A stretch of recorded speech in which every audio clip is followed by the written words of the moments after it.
Part of the reason I previously never got around to writing a series of deep dive reviews of my favourite band's work is that I would hate to start on a downer. For a long time this would have been unavoidable, as I had no idea how to tackle their pre-Down work, and I was, to put it mildly, extremely ambivalent towards their debut album. But recently, as I'm sure you know, I did finally sit down and listen to their work before the release of their first record.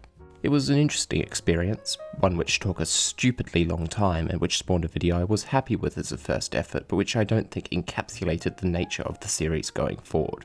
At the very least then, it befitted the pre-Down music. Ultimately though, the fact I was more so giving an account of my first impressions of these songs resulted in something totally different to my relationship to these albums going forward. Of course, with all the outtakes and rarities I'll be covering, there will be stuff new to me in most of these videos, but on the whole I have a very long history with these albums that means my analysis should hopefully be a bit more nuanced and more insightful. I'm also not going to be covering 53 fucking songs anytime soon. And like I said, for a very long time my relationship with Can't Buy a Thrill was distinct from the rest of their work in its own way, namely that I, didn't like it. And to be honest, it is still easily my least favourite of the 15 official Steely Dan records. I say this not to rag on it, but to get it all out in the open before diving in. This video is not going to be a scathing critique, but I am going to try my best to explain where Can't Buy a Thrill fails to deliver for me, while still giving it the praise it does ultimately deserve. Beyond this, I also want to cover all the currently known outtakes from this album, as they are among some of the lesser known rarities from the Down era and I think deserve closer inspection. But first, let's get some basic context out of the way.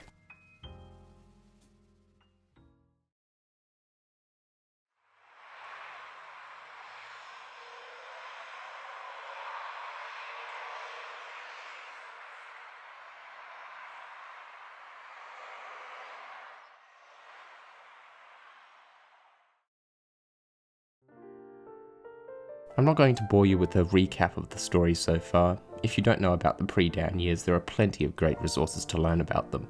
And also my video. When we left off, Fagen and Becker, along with their now longtime collaborator guitarist Denny Diaz, had finally got some substantial work. They recorded the soundtrack for You Got to Walk It Like You Talk It or You'll Lose That Beat, and contributed to a record by Linda Hoover titled I Mean to Shine, penning the title track and 4 others. On the latter, they came into contact with Gary Katz, a record producer, and Jeff Skunk Baxter, a guitarist and mustache enthusiast. Katz, a friend and associate of their manager Kenny Vance of Jay and the Americans, was impressed by Fagen and Becker's work, and as a result the ultimately ill-fated Hoover album still proved a valuable experience for the duo.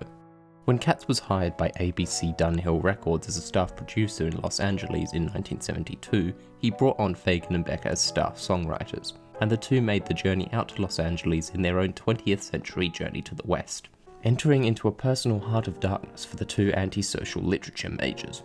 Despite their long-awaited employment, it was soon discovered that Fagen and Becker were unfortunately too good as songwriters to be any good as songwriters. Once this had failed, they were officially approved to form a group by ABC, and began calling out their chosen bandmates. Diaz was a no-brainer. He had been hanging on since Fagen and Becker had joined his band Demian at the turn of the decade, following them through their musical odd jobs out of sheer faith in their ability. Jeff Baxter, in the wake of the Hoover record, was invited too. Katz threw the name of drummer Jim Hodder, whose band Beat Game he had produced, in the ring to fill that position, and the arrival of David Palmer completed the group. Joining Fagen and Becker, the band now had Diaz on guitar, Hodder on drums, Palmer on vocals, and Baxter on missile defense.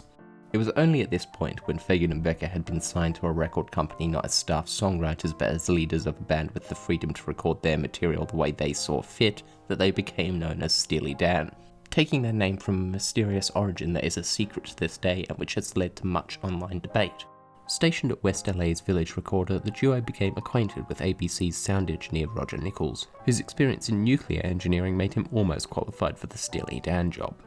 Now with a contract, a band of good players both willing and able to follow their lead, and the support of Katz and Nichols, Fagen and Becker were ready to record their first album. Or at least they would have been, had it not been for their new contract necessitating a single release before their debut full-length LP. As a result, and what some people might not know, although likely all the fucking nerds watching this video do, Can't Buy a Thrill was not the first official Steely Dan release. Before Thrill there was a single containing the tracks Dallas and Sail the Waterway.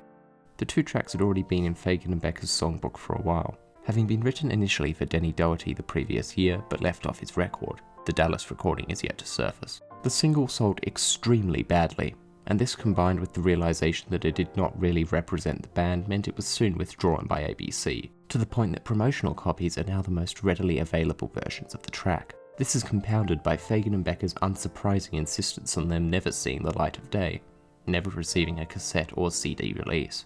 So, was the failure of these tracks and the scorn they received from their creators justified? The first of these two tracks is Dallas, and immediately the issue is clear. This is a country rock song.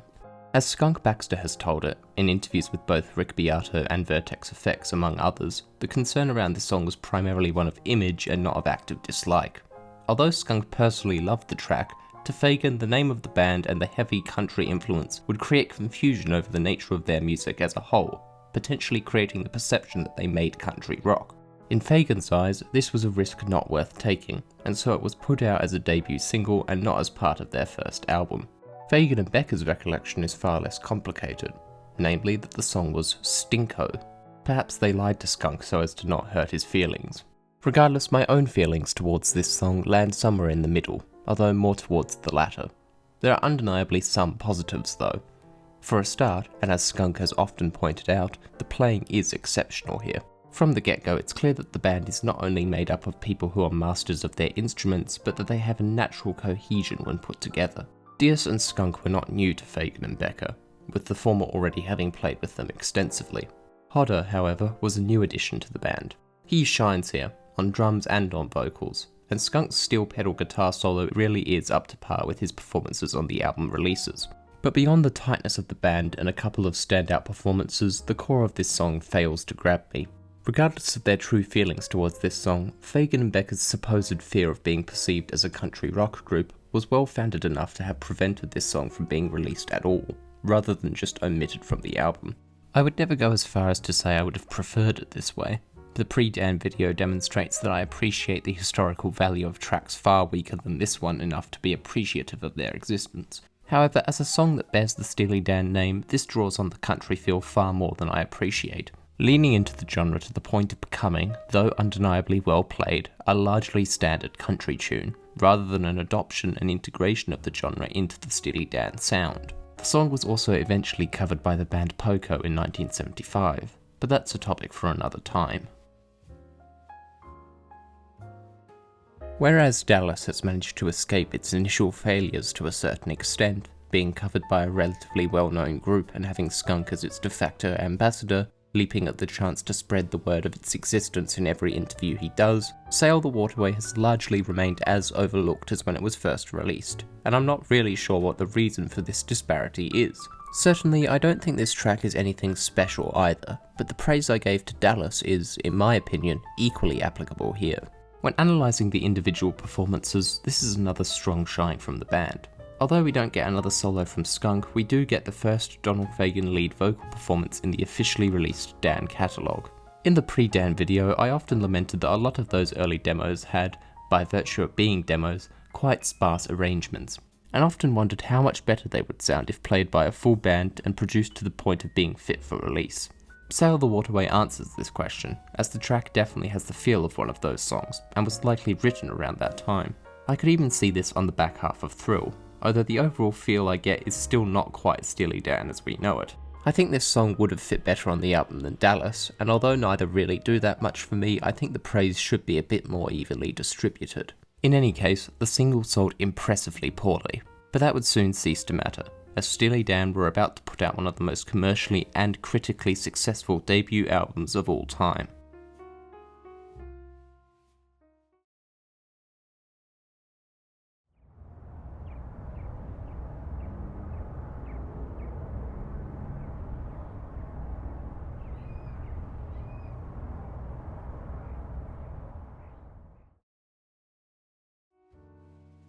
In November 1972, the world was properly introduced to Steely Dan with the record Can't Buy a Thrill.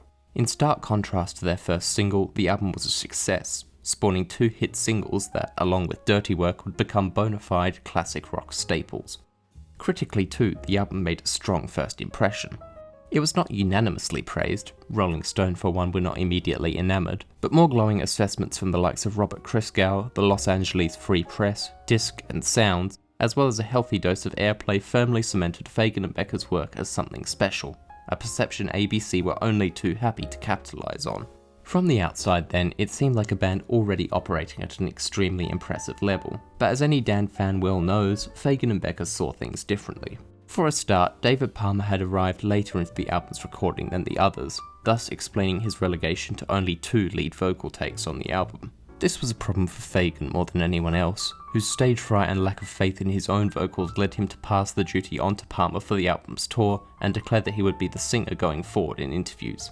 Later rivals aside, the band did fall together quite nicely from the start. Fagen did lament the lack of an already established group, but their familiarity with DS as well as a lack of ego and professionalism of each of them helped establish a natural order for the group. Fagen and Becker wrote the material, but all of them contributed to actually recording it. The cooperation of the group must have contributed in part to the album's relatively short recording time for dance standards. DS claims it was 3 weeks from their arrival at the Village Recorder, but Roger Nichols asserts a far more believable 6-month time span. Regardless, the rate at which this album was made is still an insane turnaround for a 10-track record put out by a newly formed band, let alone for a group led by 2 chronic perfectionists.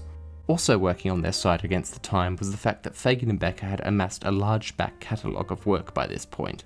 Brooklyn had been around for a while, so had the singles of Dallas and Sail the Waterway. Becker mentioned in a contemporary interview that Fire in the Hole and Turn That Heartbeat Over Again had been around for a while too. Incidentally, these last 2 were the same ones DS singled out as some of his favourites. But although the record included a few reworked tracks from their formative songwriting years, Fagen and Becker still broadly underwent some change in their style after being afforded their golden opportunity. As Becker said to Denny Diaz, who was surprised to hear some of their newer material on arrival in California, "Now that we finally got our shot, we want to make sure that it sells." The duo had wisely realised that their early material would be a tough sell, especially for a debut record, and that some form of compromise was needed to achieve greater success. This excerpt from the liner notes to the 1998 reissue of Thrill summarised this compromise best. Of course, Fagen and Becker were not purely driven by the desire to sell records. That was always low on their list of priorities. They naturally wanted to work on fresher material, and felt a need to move away from, as Fagen put it in a quote I wish I had heard before making the pre-Dan video, their classical and jazzical third stream songs. The 2 seemed not only willing, but also genuinely eager to tone down their earlier, more bizarre work, and seemed more comfortable with where they were on Thrill. Not only happy with how it had turned out, but eager to use it as a platform for increasingly better, more sophisticated things. To them, it was just the start. DS agreed. But that was merely what they thought. What of the consumer? Well, when one bought this record new in 1972, they were first greeted with the cover art before the music itself. This was one area where Fagen and Becker were less happy, labelling it the most hideous of the entire decade in the liner notes to the Royal Scams reissue, and I find it hard to disagree. The garish colour palette alone is rough on the eyes, but the tasteless combination of imagery really cements it as one of the most regrettable mishaps in the band's history. But you live and learn. The original liner notes, signed off by Fagen's alter ego Tristan Fabriani, are much more of a treat. A satirically glowing review of the band and record, it would be hard to summarise and praise them in a better way than merely stating this. It is classic Fagen-Becker humour. The aforementioned 1998 reissue notes, as well as those produced solely by Fagen for the recent UHQR vinyl releases, are similarly great. I'll leave a link to a site where you can access them in the description below. But beyond that, all that is left to discuss is the music. An afterthought compared to the cover art and liner notes perhaps, but still worth a look. As discussed, there are 10 tracks on this album, split evenly across 2 sides. So, without further ado, let's jump into these tracks one by one and discuss the highs and lows of Can't Buy a Thrill. For all my criticism of this record over the years, I have always remained steadfast in my defence of its opening track, which is still my favourite on the album. Can't Buy a Thrill, for all the reasons discussed previously, was and is a very unique album in the Steely Dan journey. And whilst I sometimes find that the result of this is a personal negative, Do It Again represents to me everything that is great and special about it. Fagen and Becker were very happy with this particular cut. Becker even called it his favourite. But this song was also a way in for them. They wrote it with the intention of toning down their weirder side in the hopes of attracting more interest, and that is exactly what happened. But make no mistake, this doesn't mean that Do It Again was merely an uninspired imitation of its contemporary surroundings. Fagen and Becker never returned to their pre-Dan style, but they did take from each successive album they released the elements which they most connected with, and built them into a progressively more sophisticated, ambitious musical oeuvre. It goes without saying that what they achieved with this was fantastic, but there is also a lot to love about the comparatively more simple and eclectic sound on Thrill. Do It Again encapsulates this from its opening seconds, beginning on a light, Latin-infused groove with some great depth drawn from the addition of Victor Feldman's percussive touches. They allow the listener to settle in before bringing in the rest of the instrumentation.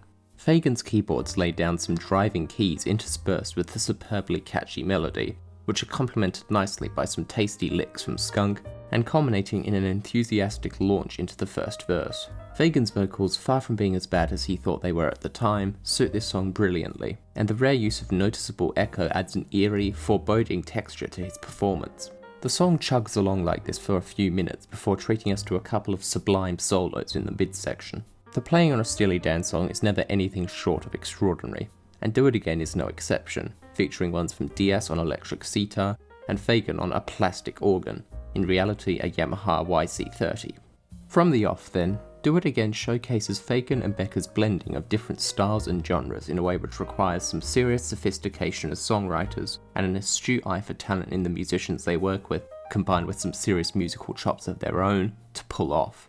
Put all this together though, and you'll find you'll end up with a project that is less an avant-garde jazz fusion band, nor a pretentious duo of young musical prodigies showing off, but a songwriting pair who, by delving into a vast repertoire of shared musical knowledge, are able to create songs which are both intellectually rewarding and effective as catchy pop tunes, and they do both better than most artists do one. Above all the well-contained complexity of the track is a song which is extremely easy to sing or dance along to. It is just a great pop tune. It's a track which rewards closer inspection, but is easily enjoyed as a fun, light rock romp with some killer playing.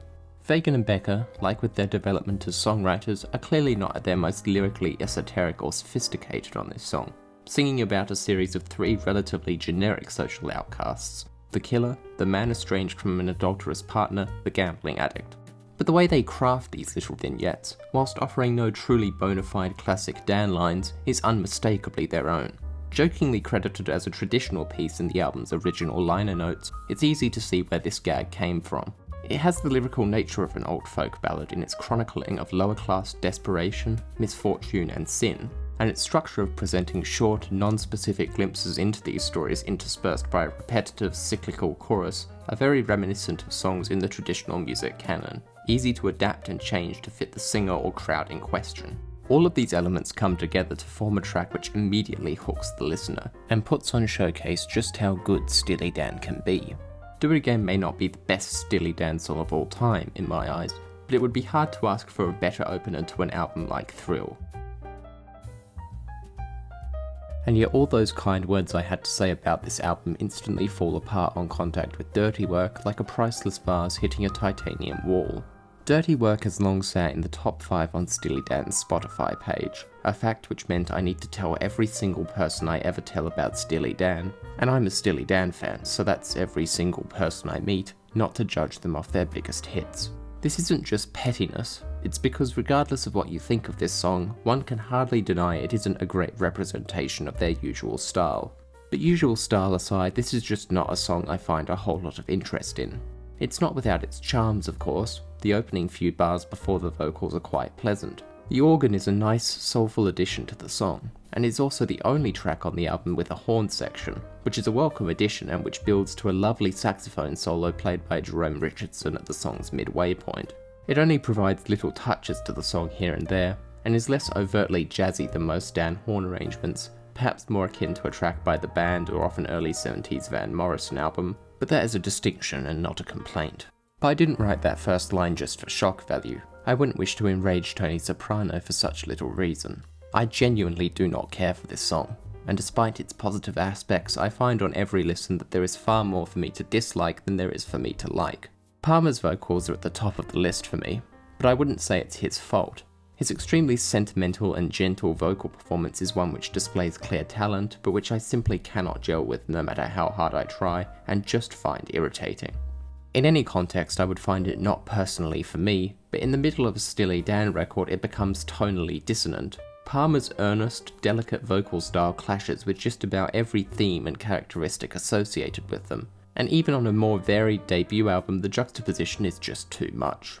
I understand he was brought in because of Fagen's stage fright and concerns over his vocal limitations, and I think that Palmer does ultimately do a better job with this song than Fagen would have, but to me that says more about whether the song should have been on a Steely Dan record at all than it does about Fagen's voice. A lack of any real hint of irony in the lyrics only serves to alienate Palmer further. They have some underlying seediness to them, dealing with a character engaging in an affair realising they have been used by the other half. It wouldn't be fair to say they are vapid, but there isn't enough going on for them to stand out in any significant way, and their delivery is so earnest that it goes beyond having any ironic value. But for all my criticisms, Dirty Work is, as I mentioned before, among their most recognisable and celebrated songs, at least by people outside the Steely Dan community. I may not understand why, and I will still tell people to avoid it as an introduction to the band, but if hearing this song is how someone discovers them, I guess it isn't all bad. Whenever I listen to Thrill in full, I find I am reminded of how fond I am of Kings. Straight from the start, with Fagen's heavy, dramatic piano line, there really is a grand sort of spectacle to the song that I mentioned liking on some of the pre-Dan demos and on later Dan tracks like The Caves of Altamira, The Royal Scam, or Home at Last. More like the former than the latter, this song feels like a more polished, refined incarnation of the sound found on the Keith Thomas-led Demian tracks. But Kings is still clearly separate from that sound in a number of ways. For a start, Fagen and Becker's songwriting is already a great deal better, and it was hardly starting from a low point to begin with. Still, this song is far more catchy, cohesive and gripping than anything that had come before Thrill. Backed now by an extremely talented band, the performances here are unsurprisingly top-notch. In addition to the core band are a group of backing vocalists, Clyde King, Shirley Matthews and Vanetta Fields, who would become mainstays in their large repertoire of additional singers and whose appearance here demonstrates all you need to know about why they were called again. Guitarist Elliot Randall, although it's not the one he's most known for on this album, also makes history by becoming the first session musician to perform a guitar solo on a Dan record, paving the way for many years of pain and torture for his contemporaries. I will delve into the production in the conclusion, but I'd be remiss not to mention how good this song, and indeed all the others, sound. Katz and Nichols, along with the entire team, produced this album to perfection, and it is impossible to imagine Steely Dan without them and their intense commitment to making these records sound as incredible as possible. This track is as good an example as any from this album of what I mean. Although Fagen and Becker jokingly refuted it in the liner notes, this track is clearly politically driven, using the characters of King's John and Richard presumably as allegories for John F. Kennedy and Richard Nixon. And whilst the political context of the early 70s lends itself to many interpretations, I don't have any particularly concrete ones myself. Would love to hear if any of you do, as with any of these songs. However, because the first two songs on this album provoke the polar opposite reactions from me, my issues with Thrill truly begin with Kings, despite the fact that I like the song. When an album has a handful of truly great songs, they usually do enough to elevate it for me, even if the rest aren't anything special. On Thrill, the reverse is true. There are only a few songs, Dirty Work included, that I truly don't care for, whilst the rest of the album is actually pretty solid. Even though I do like Kings, here's one of the many tracks on this album that are just not quite special enough to bring me back frequently. I am aware that it may not be fair to Kings that it never falls into my regular rotation for this reason, but you know what they say about the company you keep. Midnight Cruiser was at one point my favourite Steely Dan song. Admittedly, that point was when I was 3 years old, but it is hard to shake that sort of nostalgic affection regardless of your thoughts on the song. The most unique element of Midnight Cruiser is immediate from the start, and is one that is divisive amongst fans. In this argument, I have often found myself leaning more towards an overall negative feeling, but ultimately I suppose they had their reasons for spelling midnight wrong in the title. Also, Jim Hodder sings lead vocals. On this too I am not much of a fan, but for different reasons. Like his performance on Dallas, I find Hodder to be a fairly strong vocalist, and his voice isn't as overly ill-fitting to the Steely Dan aesthetic as Palmer. Rather, I feel he has the opposite problem, in that he doesn't really seem to offer anything Fagen can't. Fagen of course may have felt differently, it seems very likely he did, but although Hodder does a good enough job, I still think Fagen's distinctive voice would have suited this track better, and it is a bit jarring to get 3 clearly different vocalists in the space of 4 songs. Nonetheless, whilst Hodder's lead vocals feel unnecessary, it doesn't spoil the song, and does have a fun novelty to it, especially for someone not deep enough down the rabbit hole to have heard of Dallas. On the subject of Hodder's vocals, a fact some fans might not know is that Midnight Cruiser was almost not on the album at all. The band had to pick between it and an unsurfaced Hodder-led recording of the song Proud to Be Your Slave, a Fagen and Becker composition later recorded by the band Diamond Head in 1975. The fact that Hodder was assured one lead vocal track regardless suggests to me that the decision to have him sing those songs may have just been an effort to share the vocal duties before they decided to consolidate and make Fagen the only lead singer. Hodder was a good vocalist, so they probably wanted to give him a fair share. The lyrics are perhaps the best on the album yet. References to Thelonious Monk, New York neighborhoods and esoteric losers create a story that is the first legitimate foray into the world of Steely Dan characters and narratives. The protagonist has a great sense of pathos about him, a character clearly long beyond his prime and deeply aware of how pathetic his situation is. Great stuff. Like Kings, the use of a powerful acoustic piano track gives a sense of weight and drama to certain sections, which is nicely complemented by the more serene passages that do a good job of invoking the imagery of a midnight cruise. The whole track is pretty catchy, but it definitely feels like one of their most conventional rock songs. It feels very at home in the early 70s soft rock scene, and all the allusions to jazz pianists in the world can't stop the track's musical qualities from eliciting images of cruising down the highway in a convertible Mustang. Or, I don't know, whatever the fuck boomers did for fun before TikTok and Xboxes were invented. Regardless, this song rocks, and Skunk finally getting his first solo on the album only sweetens it. I wouldn't say it's the most sophisticated Fagen and Becker composition by any means, and I do find the whole vibe of the song a little bit mindless for their standards, but it's simply too catchy, too lyrically interesting, and too well played to not enjoy overall. Only a Fool Would Say That was perhaps my biggest oversight as a Dan fan, and I regret not truly appreciating it sooner.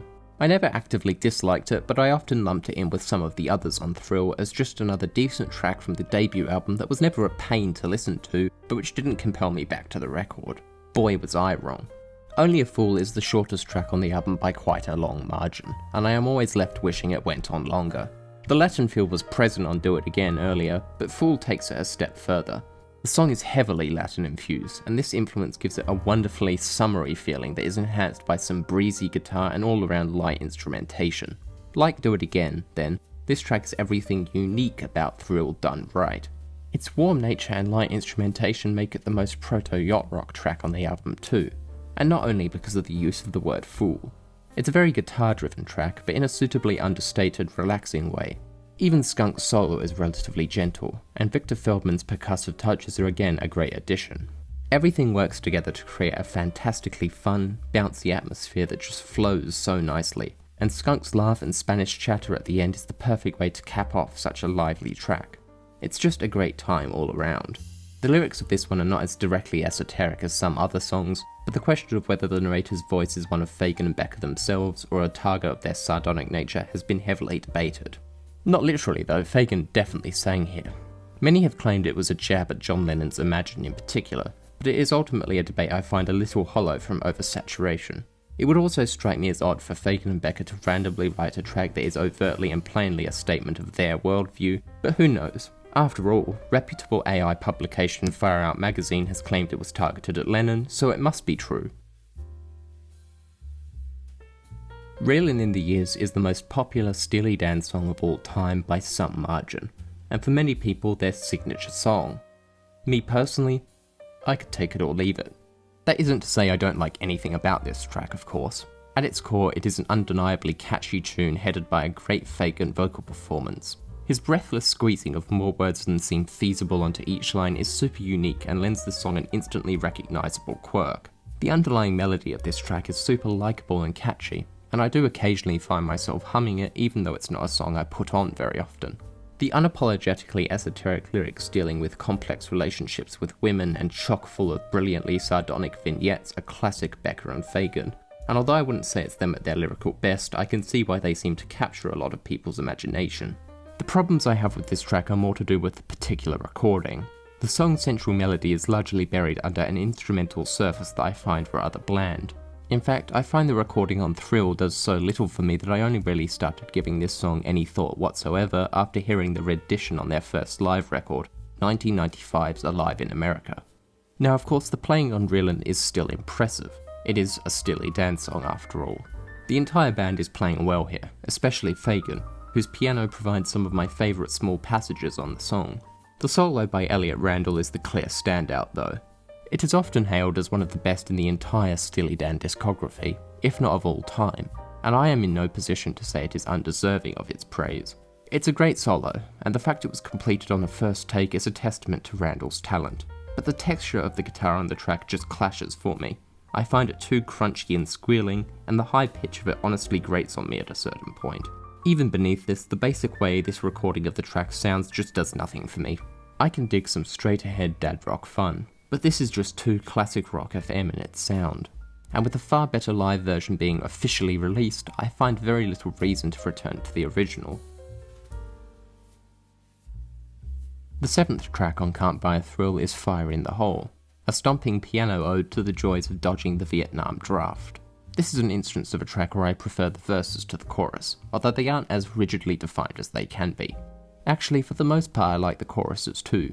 It is mainly the way it trails off towards the end before looping back that loses me, but these take up a very small proportion of the song. The larger of these portions is a lot of fun though. Fagen's aggressive piano solo demonstrates again how great and underrated of a pianist he is, and the outro featuring a fun skunk solo with a couple of vocal ad-libs from Fagen really brings this track to life. But the whole thing has a great energy. The subject matter is, like a handful of other Thrill tracks, uncharacteristically pointed and topical, but like the others it is still rich with Steely Dan's lyrical quirks. Some great lines throughout combined with the use of an obscure Vietnam War-era US Army phrase as a title make it far more than just another early 70s war song. Like many tracks on Thrill, my appreciation for this one only grows with each re-listen, and it is among my favourites on the record. Brooklyn Owes the Charmer Under Me is unique in that it is the only track on Can't Buy a Thrill which has a pre-Dan demo rendition that has surfaced and which I covered in my pre-Dan video. In all other respects, there is nothing unique about this song. Of course, I am being cruel for the purpose of humour, but I am not being entirely dishonest about how I feel. I criticised Reelin in the years for being too generically classic rock, but perhaps the only way to have doubled down in this regard was to stick David Palmer on lead vocals. I mentioned in the pre-Dan video that, having heard Fagen attempt this track, I ultimately decided Palmer was more suited to it, despite being a lifelong David Palmer criticiser. Whilst I maintain that he probably is more suited to this track than Fagen, I would make the same point that I did with Dirty Work. Simply, if it isn't suited to Fagen's voice, which naturally carries a sense of stark and sarcastic humour into any song, it probably isn't really suited to the vibe of Steely Dan. This is especially true on a song where my criticisms are broadly the same as on Dirty Work too.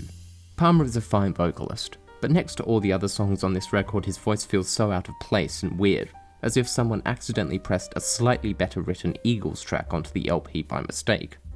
Is there anything wrong with the Eagles? Well, yeah, they suck, but more importantly they aren't Steely Dan. And the result is a song that not only isn't personally appealing to me, but which I just feel is overall at odds with the feel of the album broadly. Once again, there is a certain level of Fagen and Becker wit and humour to the lyrics, but Palmer delivers the lines like he has no idea of their purpose, and the fairly bland country rock tinged instrumental surface buries their edge. Could this have been another layer to the irony that Fagen and Becker purposely intended? Potentially, mayhaps even likely, but the song loses me before the humour of this can really take effect. I am being a bit too harsh perhaps. The instrumental basis of this song is hardly my favourite even on this album, but the playing is as good as ever and it's decently catchy if not massively engaging. The backing singers joining in on the chorus will never fail to elevate a song even if it is only a small bump. And at the end of the day, it's far too chill and mellow to ever get truly annoying, even if Palmer's vocals do test my patience. Unlike some of the other songs though, I rarely if ever return to this one. I hesitate to describe anything Steely Dan made in the 70s as underrated because their first 7 albums are almost unanimously celebrated among anyone with any semblance of taste who has heard them, but Change of the Guard might be one I could make an exception for. It feels weird to argue a song is underrated when you are broadly of the opinion that its parent album is overrated, but I digress. Change of the Guard is a brief foray into seemingly genuine optimism and fun for Steely Dan, and one which pays off. The whole song feels warm and happy, and despite not being their most complex, never fails to put me in a good mood. Lyrically, it seems almost prophetic in predicting the United States' own change of the guard only a couple years later, but a more period-appropriate interpretation is that they are a satirical take on the optimism surrounding the peace movements they encountered in their college years in the late 1960s. But with only 2 verses and a chorus that is really more of a vocal refrain, there isn't a whole lot of depth here as far as Fagen and Becker go. Musically, it's much the same story, but there is another pretty awesome skunk solo and a cool jet sound that's used to fade from that back into the verses. But the complexity and sophistication are ultimately irrelevant to me. I just like this song. It's fun, it's catchy, and I can't think of any negatives about it. Just a good time, really. Oh how I wish Thrill ended with the joyous fading nahs of Change of the Guard, but it was not to be. Turn That Heartbeat Over Again is, fairly comfortably, my least favourite song Steely Dan ever put out, and leaves a bitter taste in my mouth after a collection of songs I like far more than I dislike. It's a strange one musically, cycling through a couple of recurring passages. Some of these, mainly the catchy Oh Michael, Oh Jesus sections, are fairly inoffensive and reasonably fun, and once again incorporate some Latin Victor Feldman percussion. However, other portions are really quite annoying to me, and the song's incessant stop-starts make it feel like a real drag. What's worse, the constant switching leaves little room for any solos, or even for the listener to really settle into the nicer bits. On top of all of this, Fagen's vocals are also occasionally hard-panned to the right and left channels in between lines, which feels kind of inexplicable and really quite irritating once again. I feel like he's yelling in my ear. Lyrically, it fares a bit better than some of the other tracks I dislike on Thrill, with a more typical Fagen-Becker affair, filled with interesting turns of phrase, name drops of foreign locations, and some generally extended verses for narrative exploration. They are far more intriguing than poor David Palmer was given on Dirty Work and Brooklyn. Heartbeat was previously name-dropped as one of the tracks they had held onto from their earlier, weirder days, and it really shows. I can almost imagine the low-fidelity demo of this with Fagen at his piano and Becker occasionally joining in for backing vocals. But what was charming as a pre-Dan demo showing a unique stage in their songwriting development is a bit less fun when A, it's fully realised and included on an officially released album, and B, you have heard 53 of those fucking songs. The point I am trying to make is that Turn That Heartbeat Over Again is one of only 3 or 4 Steely Dan songs, all on this album, which simply do not work for me. But whereas the others fell down for being too plain, too commercial and a bit dull, Heartbeat goes too far the other way, and is simply far too obtuse and bizarre for me. I like bizarre music, but this is to me just a failed experiment. Hopefully, when all is said and done, you can all forgive me for putting this at the bottom of my Dan rankings. Thrill is still a very important album in the band's catalogue, as without it none of their later stuff could exist. And I don't just mean that this album was a vital stage in their development, which it was, but also that they literally could not have done anything without getting a band contract in the first place. And in order to do so, they had to roll back some of their ambition. Not just to sell records, but to better meet the level they were at by that stage, high though that level already was. The result of this was a record that is arguably their most commercial and inarguably their most overtly typical of the classic rock genre. Fagen and Becker's dislike for some of these tracks is perhaps a little overstated by low quality media, but the core of it makes sense. As they developed with each album, like they planned to from the start, they naturally grew into what they truly wanted to pursue, and by around Katie Lied and the Royal Scam, they had fully cemented the Steely Dan sound. At that point, it was only natural that they would be a bit more disparaging of their earlier work, much like they had to the pre-Dan demos in the Thrill era. Of course, their thoughts on their work are not the deciding factor, but the fundamental point I am making is that Thrill represents a stage in their journey that no other album does. And important as it is, the result of this is an album that, for good and bad, musically reflects this by being starkly different to anything else they made. Thrill is a good album, don't get me wrong. By any measure, it is an objectively acceptable complete package of fun, catchy soft rock tunes with touches of deeper brilliance within. For a debut record especially, there is no denying how impressive the songwriting is, a fact one appreciates even more after hearing the full currently available selection of what they were up to before Thrill. The jumping quality is immediately astounding. The playing is obviously also exceptional. Every player here, both in the main band and the sporadic session musicians, give a great performance on every track. The lyrics are mostly great, although not peaked down for the most part, and firmly established the Fagen and Becker style and world without much struggle. As mentioned before, the production is sublime, and it is easy to see why Katz, Nichols and the others would become the go-to production team for many albums to come. Every song on this album, whether I ultimately like it or not, is elevated by the intelligent, subtle, highly dedicated production that would become one of their best known traits, and which without Steely Dan simply could not have been complete. Really, it's a strong showing across the board. Except the guy who designed the cover art. Fuck that guy. I even genuinely like and enjoy a good half or more of the songs, and with the exception of at most 4, would happily put them on in my regular listening rotation. But that's the problem, the other half. This isn't an album that falls down for me for a lack of positives, but for having just a few too many negatives. I like most of the songs, sure, but I only love a few, and I can just put the ones I like on by themselves. I never feel like putting on the whole record, except when writing lengthy YouTube video scripts about it, and I can't really see that changing.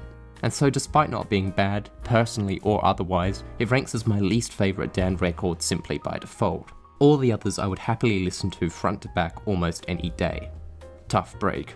Hopefully you can now understand why I feel this way about Thrill. But if not, do not fear. My takes only get colder from here. But the Thrill story isn't over yet. Many hidden and lost treasures have been uncovered from the album's recording sessions over the years, including some full renditions of entirely omitted songs. Unlike some other lost Dan tracks, these don't get a whole lot of attention, and I am not hugely familiar with them myself. So, let's acquaint ourselves, shall we?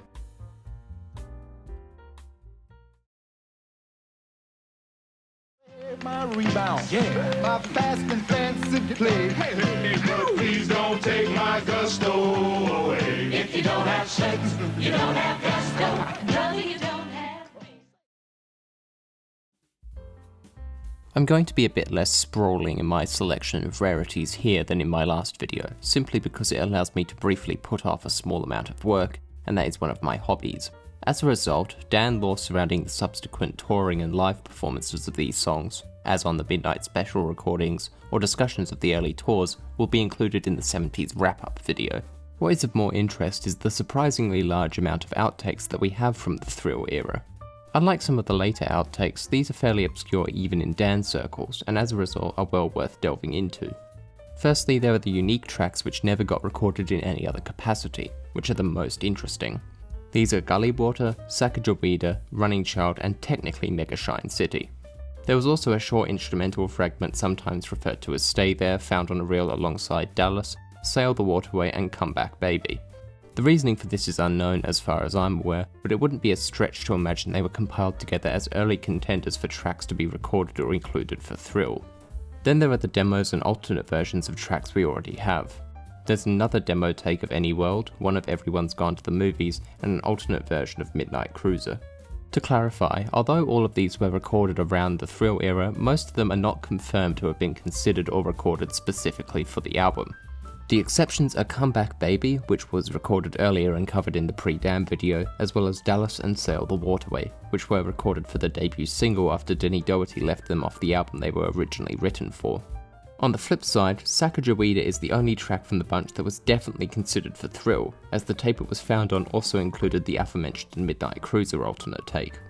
Other than these, the exact circumstances of these recordings is not fully known. Also included is a recently uncovered but long known about commercial the band did for the beer brand Schlitz, which ultimately never saw the light of day. With such exciting prospects as these, I won't waste any more time. Let's dive in.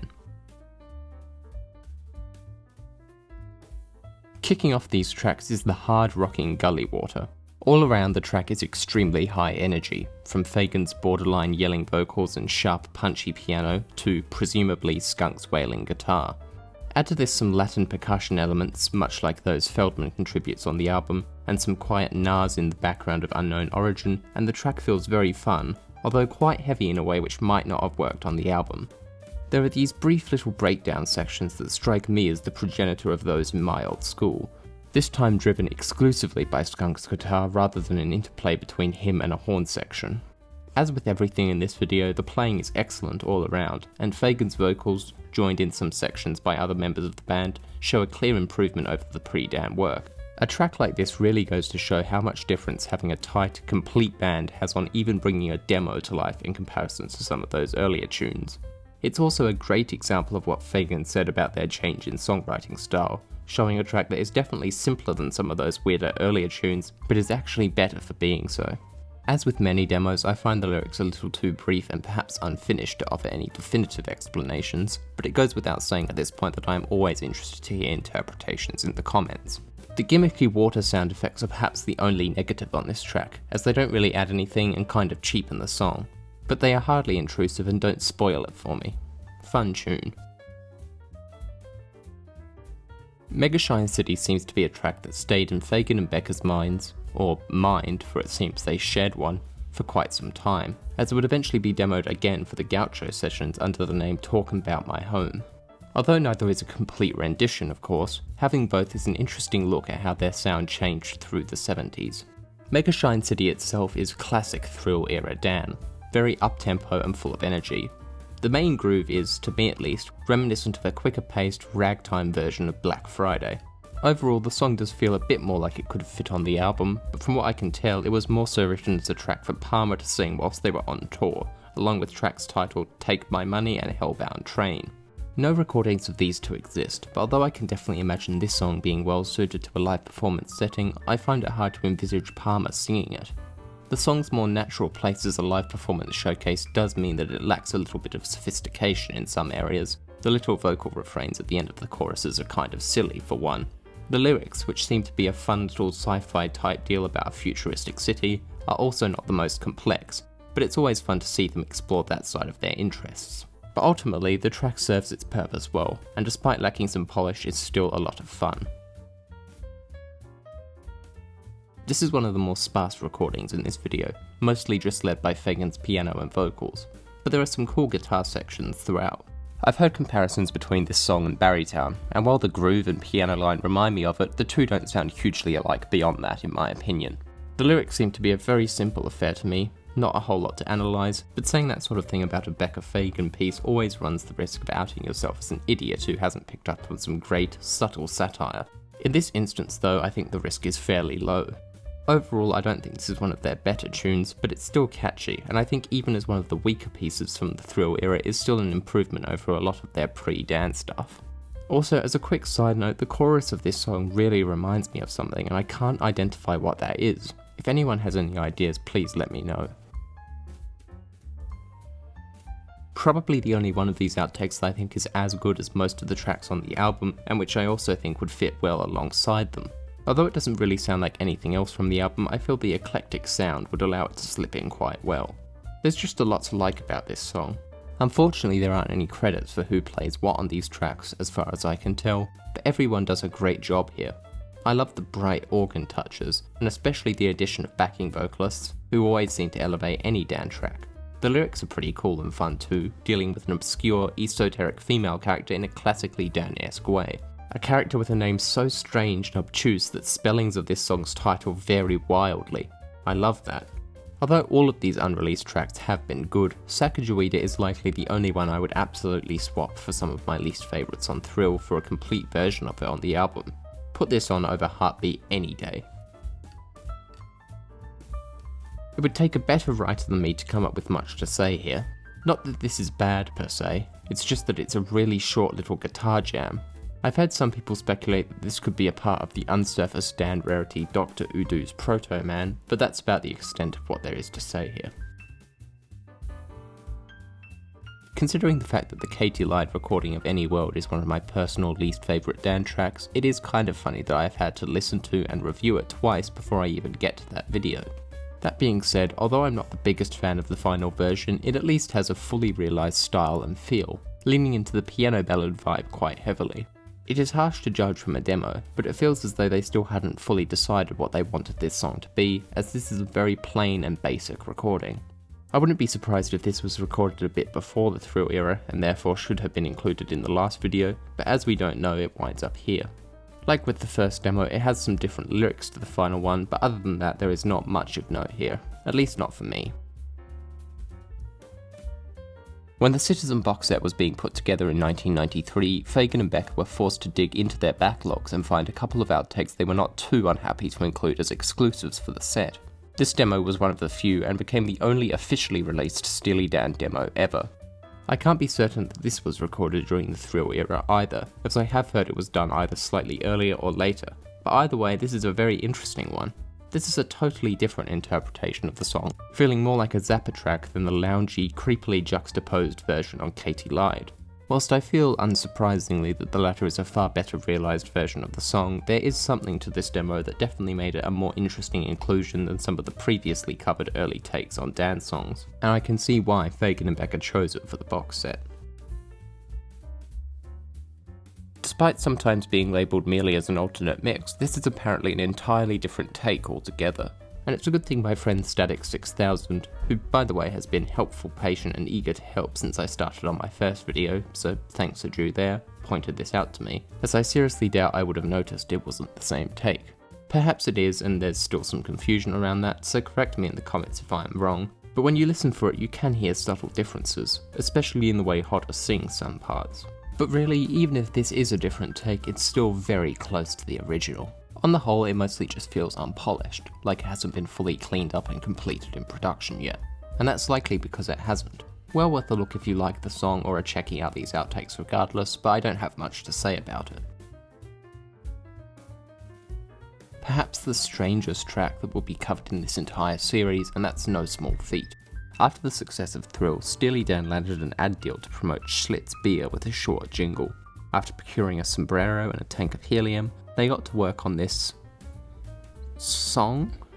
The weirdness of this tune comes partly from the fact it is a very conventional beer jingle made by Steely Dan of all bands, and partly from its highly unconventional elements, such as Skunk's helium-induced high-pitched Spanish translations of Fagen's English verses. Honestly, I could go in depth on this one, but I think that if you haven't heard it, or better yet haven't even heard of it, I should let you discover it for yourself. It's a fun treat for die-hard fans, but that's about it. And thus ends the Thrill era. In the months afterwards, the band hit the road and started working on their follow-up album, heading towards a future that would have been hard to predict at this point in time. Much like the pre-Dan era, this was a weird one for me, but in a different way. Thrill will always occupy an interesting place for me, and I doubt I will ever appreciate it as much as some people do, but with each listen it does grow on me. Without it, we wouldn't have Steely Dan at all, and that alone redeems it. But it is strange writing a negative review of a Steely Dan song, let alone multiple in one video, and it's not something that will become a regular habit. Also, there were a lot more outtakes than I remembered, which won't be an issue in many of the videos going forward. For Fagen and Becker, although they did feel happy with the album when it was released, there's also the sense that it was something they had to get out of the way before they moved on to what they truly always wanted. I feel kind of the same about reviewing it. I enjoyed revisiting these songs, mostly, and I am happy with this video, but as I said at the start, I don't feel great about starting on a downer, even if it's much less so now than it would have been in the past. Luckily for me, it's only up from here.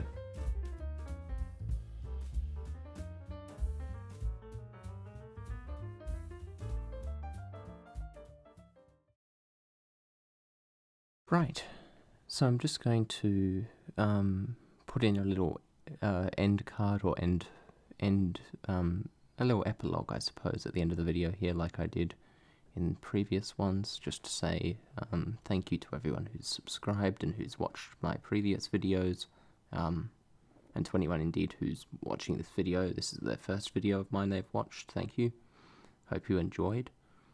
Going to keep chipping away at this series. Going to try out a few other videos, both Steely Dan related and not. And yeah, hopefully you all enjoyed, and I'll see you next time. Bye.